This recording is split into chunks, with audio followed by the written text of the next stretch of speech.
BPSC TRE 4.0 यानी कि बिहार शिक्षक भर्ती का MCQ लेकर के हम आए हैं। और आपको बता दें, ये जो MCQ है NCERT ज्योग्राफी का है।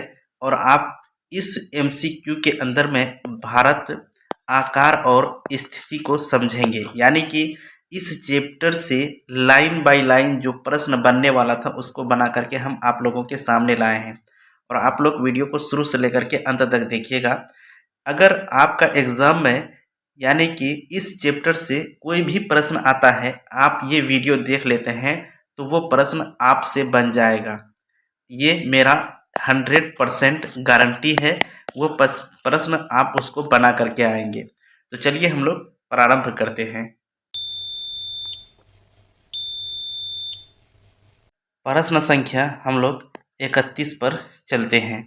प्रश्न संख्या 31 कह रहा है, भारत की समुद्री निकटता किस जलसंधि के कारण श्रीलंका से जुड़ा हुआ है। यानी कि श्रीलंका और भारत के बीच में जो मतलब जुड़ाव है, किस जलसंधि के द्वारा वो जुड़ा हुआ है, उसके बारे में आपको बताना है।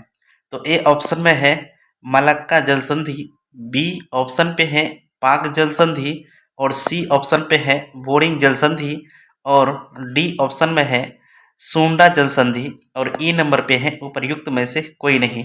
अगर आप पढ़े हैं ज्योग्राफी NCERT क्लास 9th का, तो आपको पता होगा कि ये कौन सा ऑप्शन हो सकता है। तो दोस्तों, इसका जो ऑप्शन सही है वो है ऑप्शन नंबर बी, यानी कि पाक जलसंधि है, जिसके द्वारा मतलब भारत और पाकिस्तान के बीच जुड़ाव है। चलिए अब यहाँ पे देखते हैं 32 नंबर प्रश्न। ये कह रहा है, भारत के पूर्व में स्थित देश कौन से हैं। यानी कि अगर भारत के आप मैप देखेंगे तो उसमें आप पूरब की ओर देखेंगे तो उसमें कौन सा देश है। ये ऑप्शन में दिया है चीन और नेपाल, जो कि ये उत्तर दिशा में है। उसके बाद बी नंबर है पाकिस्तान और अफगानिस्तान, ये उत्तर और पश्चिम में है। उसके बाद म्यांमार और बांग्लादेश, ये पूरब में है। श्रीलंका और मालदीव, ये दक्षिण भारत में है। तो इस तरह से हम लोग देख ले क्या इसका सही जवाब क्या आ जाएगा। आपका ऑप्शन नंबर सी दोस्तों, भारत का पूर्व में बांग्लादेश और म्यांमार है। 33 नंबर प्रश्न कह रहा है, भारत का दक्षिणी समुद्र पड़ोसी राष्ट्र कौन सा है। अब आपको बताना है बांग्लादेश है, या फिर म्यांमार है, या फिर नेपाल है, या फिर श्रीलंका है। यहाँ पे दक्षिण भारत का हम बात कर रहे हैं कि भारत के दक्षिणी छोर पर कौन सा देश है। तो दोस्तों, इसका सही जवाब आ जाएगा आपका डी, श्रीलंका। दोस्तों, आप भारत का नक्शा देखेंगे तो आपको वहाँ पे पता चल जाएगा। अगला प्रश्न है हमारे सामने 34 नंबर, भारत के मानचित्र में उत्तर पश्चिम दिशा में स्थित देशों का सही क्रम कौन सा है। उत्तर पश्चिम दिशा में, प्रश्न को समझिए दोस्तों।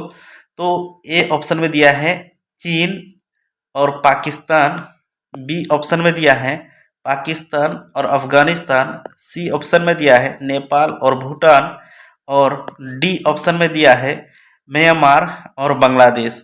अब उसके बाद ई नंबर ऑप्शन में है उपर्युक्त में से कोई नहीं। दोस्तों, अगर आप भारत का नक्शा देखेंगे तो आपको मतलब जो है पाकिस्तान और अफगानिस्तान दिखाई दे रहा होगा वहाँ पे। इसका मतलब ये हुआ भारत के मानचित्र में उत्तर पश्चिम दिशा में स्थित देशों का सही क्रम क्या है, पाकिस्तान है और अफगानिस्तान है। तो इस तरह से हम लोगों का ऑप्शन जो है वो राइट ऑप्शन हो जाएगा, ऑप्शन नंबर बी, पाकिस्तान और अफगानिस्तान भारत के मानचित्र में उत्तर पश्चिम दिशा में स्थित है। प्रश्न संख्या 35, यदि मानचित्र में भारत के ठीक उत्तर में स्थित देशों को चिन्हित किया जाए तो कौन सा समूह सही बनेगा। अब कह रहा है भारत के ठीक उत्तर में स्थित देश जो है उनको चिन्हित किया जाए तो कौन कौन से देश सबसे पहले आएंगे। ऑप्शन ए है पाकिस्तान, नेपाल, भूटान। यहाँ पे आप सही से देखिएगा, यहाँ मेन है उत्तर दिशा की बात कर रहे हैं। अफगानिस्तान, चीन, नेपाल, चीन, नेपाल, भूटान। उसके बाद म्यांमार, चीन, नेपाल। उसके बाद यह है उपर्युक्त में से कोई नहीं। तो दोस्तों, अगर आप ज्योग्राफी NCERT पढ़े हैं क्लास 9th का, ये हम क्वेश्चन वहीं से लिए हैं और इसका सही जवाब आ जाएगा आंसर नंबर सी। सबसे पहले वहाँ पे दिखेगा आपको चीन, उसके बगल में इस तरह से घेरा लगा करके आपका बुक में दिया हुआ है तिब्बत, उसके बाद नेपाल, फिर भूटान। चलिए फिर आगे बढ़ते हैं। अगला नंबर प्रश्न हमारे सामने आ जाता है प्रश्न संख्या 36। भारत के पूर्वी भाग के मानचित्र में कौन से देश दिखाई देंगे? भारत का मानचित्र देखेंगे तो उनकी पूर्वी छोर में दिखाई देगा कौन सा देश? ऑप्शन नंबर ए है नेपाल और भूटान, जो कि बिल्कुल नहीं होगा। उसके बाद है पाकिस्तान, अफगानिस्तान, ये भी नहीं होगा। म्यांमार और बांग्लादेश, दोस्तों यही होगा। उसके बाद डी में है श्रीलंका और मालदीव, ई में है उपर्युक्त में से कोई नहीं। तो इसका दोस्तों सही जवाब अगर देखेंगे तो इसका सही जवाब आंसर नंबर सी हो जाएगा। म्यांमार और बांग्लादेश भारत के मानचित्र की अगर अवलोकन करेंगे तो आप पूरब में दिखाई पड़ेगा। अब हम लोग प्रश्न संख्या 37 पे चलते हैं। तो 37 नंबर प्रश्न कह रहा है भारत और श्रीलंका के बीच स्थित संकीर्ण समुद्री मार्ग को मानचित्र में क्या कहा गया है? तो ऑप्शन नंबर देख लीजिए, ए कच्छ की खाड़ी, बी बंगाल की खाड़ी, सी पाक जल संधि, डी फारस की खाड़ी, ई उपर्युक्त में से कोई नहीं। दोस्तों ये 4 यानी कि 5 ऑप्शन हैं, अगर आप देखेंगे तो ये आपका भारत है दोस्तों।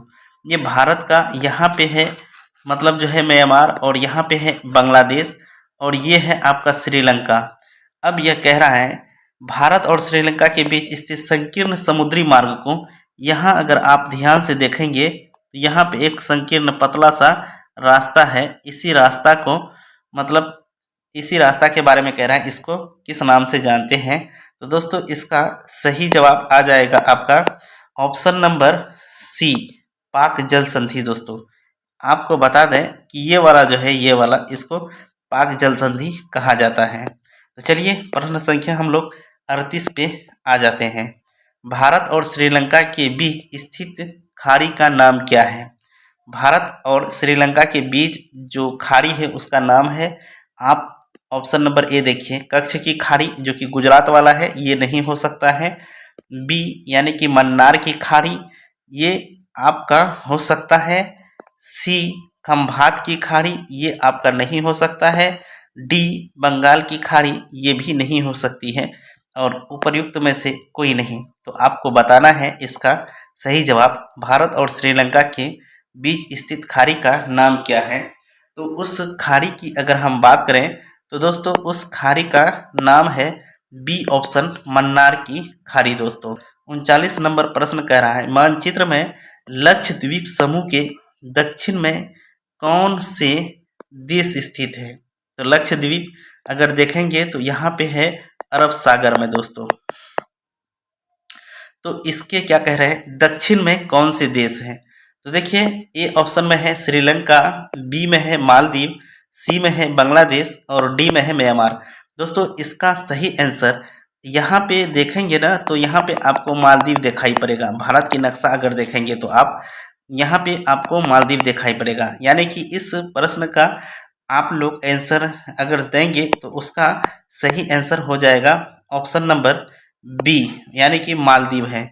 उसके बाद हम लोग आगे बढ़ते हैं और चले आते हैं 40 नंबर प्रश्न पे। भारत के मानचित्र में कौन सा देश स्थल सीमा से नहीं जुड़ा है? भारत का मानचित्र देखिए और जाकर के कह रहा है स्थल सीमा से वो नहीं जुड़ा है। भूटान तो जुड़ा हुआ है, नेपाल भी जुड़ा हुआ है, म्यांमार भी जुड़ा हुआ है, मतलब जो है श्रीलंका, ये स्थल सीमा से जुड़ा हुआ नहीं है दोस्तों। तो यानी कि इस पूरे प्रश्न का सही जवाब हो जाएगा ऑप्शन नंबर आपका डी। तो चलिए इस तरह से हम लोग आगे बढ़ते हैं और आ जाते हैं प्रश्न संख्या 41 पर।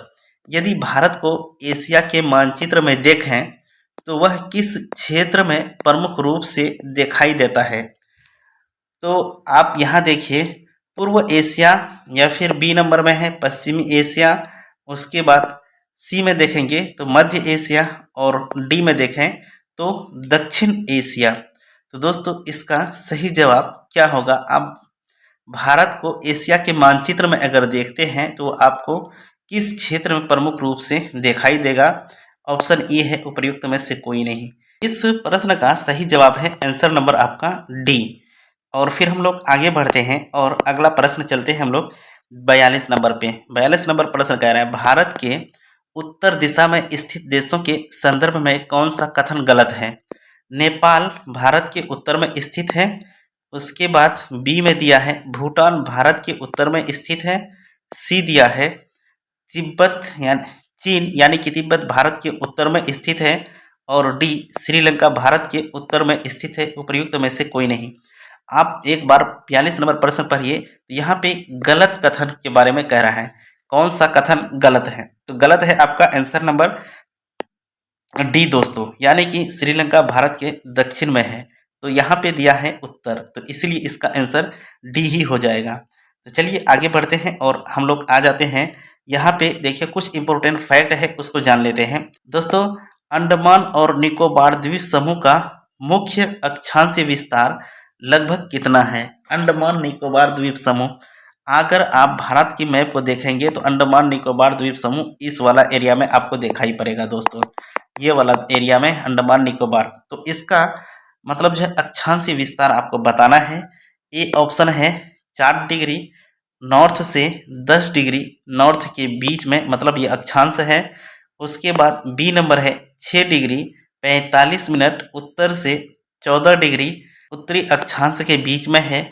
और सी नंबर है 8 डिग्री 4 मिनट उत्तरी अक्षांश से 37 डिग्री 6 मिनट उत्तरी अक्षांश के बीच है। और डी में है उपर्युक्त में से एक से अधिक। और ई नंबर पे है उपर्युक्त में से कोई नहीं। दोस्तों आप अगर पढ़े थे इससे पहले वाला क्लास में, क्लास 1 में, तो हमने आपको बताया था कि अंडमान निकोबार द्वीप समूह का मुख्य अक्षांशीय विस्तार जो है 6 डिग्री 45 मिनट उत्तरी अक्षांश से शुरू होता है और ये यहाँ पे 14 डिग्री वाला अक्षांश आ जाता है। यानी कि कुल मिलाकर के भारत का अंडमान और निकोबार द्वीप समूह का जो मुख्य अक्षांशीय विस्तार है वो ऑप्शन नंबर आपका आ जाएगा, ऑप्शन नंबर बी इसका राइट आंसर हो जाएगा। और आप ये ध्यान में रखिएगा, हो सकता है कि इस बार TRE 4 में जो है ये प्रश्न आ जाए, तो आपको ये ध्यान में रखना होगा। मतलब जो है अंडमान निकोबार द्वीप समूह का अक्षांशीय विस्तार कितना है? तो 6 डिग्री 45 मिनट से लेकर के 14 डिग्री उत्तरी अक्षांश के बीच में इसका विस्तार है। आगे बढ़ते हैं और इसी तरह से हम लोग देख लेते हैं दूसरा नंबर प्रश्न दोस्तों। अरब सागर में स्थित लक्षद्वीप समूह का विस्तार किन अक्षांशों के मध्य पाया जाता है? अब यहाँ पे है आपका दोस्तों लक्षद्वीप, यहाँ पे है। इनका अक्षांशीय विस्तार के बारे में बात कर रहा है कि ये कितना डिग्री अक्षांश के मध्य इसका विस्तार है। तो आप अगर यहाँ देखेंगे ये ऑप्शन में है 8 डिग्री उत्तरी अक्षांश से 12 डिग्री उत्तरी अक्षांश के बीच में। बी नंबर कह रहा है 10 डिग्री उत्तरी अक्षांश से 15 डिग्री उत्तरी अक्षांश के बीच में। और सी नंबर कह रहा है 71 डिग्री, मतलब जो है पूर्व देशांतर से 74 डिग्री, मतलब जो है पूर्वी देशांतर के बीच में है। अब थोड़ा सा समस्या यहाँ पे देखिए प्रश्न में, अरब सागर में स्थित लक्षद्वीप समूह का विस्तार किन अक्षांशों के मध्य है? यहाँ अक्षांश के बारे में कह रहा है, ना कि देशांतर के बारे में। आपको ये बात पता होना चाहिए कि अक्षांश और देशांतर में क्या अंतर है। तो दोस्तों यहाँ पे हमने आप लोगों को कंफ्यूज करने के लिए ऐसा प्रश्न बनाया था। अब हम आपको बता दें कि ये जो है अक्षांश विस्तार, इसका सही अगर जवाब होगा तो ये है आपका ऑप्शन नंबर ए दोस्तों। आप यहाँ पे ऑप्शन नंबर डी देख करके कंफ्यूज मत होइएगा, क्योंकि ये गलत है। हमने आपको टेस्ट करने के लिए ऐसा किया था। अक्षांश विस्तार पूछा है, इसीलिए 8 डिग्री उत्तरी अक्षांश से 12 डिग्री उत्तरी अक्षांश के बीच में लक्षद्वीप का विस्तार है, जहाँ पे हमने आपको बताया था 6 डिग्री 45 मिनट उत्तरी अक्षांश से, मतलब जो है 14 डिग्री उत्तरी अक्षांश के बीच अंडमान निकोबार द्वीप समूह का विस्तार है। अब यहीं पे थोड़ा बात कर लेते हैं। अब मतलब जो है लक्षद्वीप समूह का देशांतरी विस्तार। तो इसका देशांतरी विस्तार की अगर हम बात करेंगे तो इसका देशांतरी विस्तार में सही आंसर हो जाएगा आंसर नंबर ई। तो आप लोगों को यहाँ पे समझना है कि यहाँ इस प्रश्न का जो जवाब होगा वो इस प्रश्न का जवाब आपको हम बता दें, इस प्रश्न का जवाब जो है वो सिर्फ मतलब जो है ऑप्शन नंबर ए है। तो इस तरह से हम लोग आगे बढ़ेंगे और अगला प्रश्न पे चलते हैं, प्रश्न संख्या 3 पर। प्रश्न संख्या 3 कह रहा है, अंडमान और निकोबार द्वीप समूह को कौन सा जलमार्ग अलग करता है? अंडमान निकोबार द्वीप समूह को कौन सा जलमार्ग अलग करता है? ये बिल्कुल एनसीईआरटी का लाइन से उठा करके पूछा है दोस्तों। अगर आप सोचेंगे कि लाइन में इस तरह से 10 लिखा हुआ रहेगा एनसीईआरटी बुक में, तो ये दोस्तों नहीं है। वहाँ पे आपको हिंदी में इस तरह से लिखा हुआ मिलेगा, तो इसीलिए ध्यान से पढ़िएगा। तो अब प्रश्न में मतलब जो आंसर देखिए, ए में है 8 डिग्री चैनल, बी में है 9 डिग्री चैनल, सी में है 10 डिग्री चैनल और डी में है उपर्युक्त में से एक से अधिक और ई में है उपर्युक्त में से कोई नहीं। तो इसका सही जवाब दोस्तों सी नंबर है, 10 डिग्री चैनल जो है अंडमान और निकोबार द्वीप समूह को मतलब जो है अलग करता है। तो इस तरह से हम लोग आगे बढ़ते हैं और प्रश्न संख्या हम लोग 4 पे आ जाते हैं। 4 नंबर प्रश्न करें, लक्षद्वीप समूह के संदर्भ में निम्नलिखित में से कौन सा कथन सत्य है? लक्षद्वीप के बारे में कह रहा है दोस्तों, आप ध्यान देंगे, यह परवाल के निक्षेपों से बना है, सही बात है।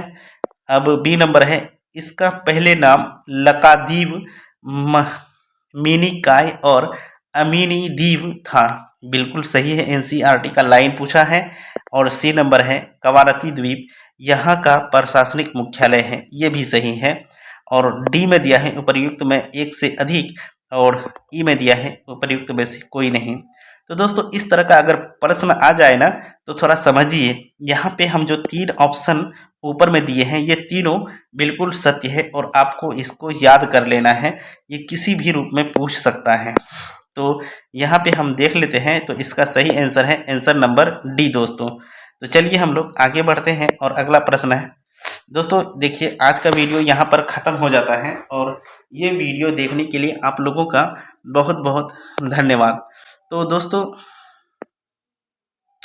आपका जो नया, फिर हम मिलेंगे आप लोगों से एक नया चैप्टर में, यानी कि अध्याय 2 में, जो कि बिल्कुल ये एससीईआरटी पे आधारित है।